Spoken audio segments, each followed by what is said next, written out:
dizaynni hech narsa o'zgarmaydi, faqat bu oshxonani o'rniga mana bu yerda chaqiruv bo'lmasi bo'ladi. Chaqiruv bo'lgani o'rganish joyi nimasi shu xona qilinadi. Endi qarang.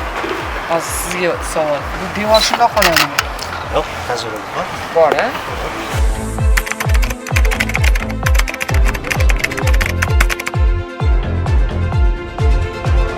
37-yil qurilgan zdaniyada o'tiribsiz. Shundan fundamenti bor, mana shunaqa xona edi. Siz hozir agar ko'rgan bo'lsangiz, bag'riki katta xona, yorug' xona. Normalniy qilish kerak edi. Nechiga hozir bu? 3,5 mana to'siq. Bu yerda bizda nimaga uchun xalal berdi? Nimaga bu yerdan to'sasiz? Bu yerda kiradigan joy. Nimaga? Kiradi yo'q, kirib ketadi. Ta'mirni bu yerda qilsanglar bo'lmasmi?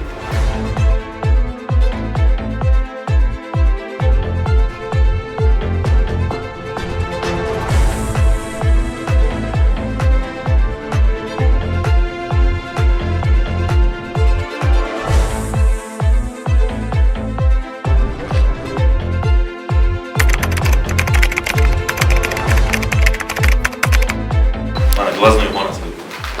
Eng katta xona glaznoy bo'lgani uchun bu katta eng kattasini bularga berdik. Bu 6 metr. O'zi qonun bo'yicha glaznoy xona qancha bo'lishi kerak? 6 metr расстояние ko'rish kerak.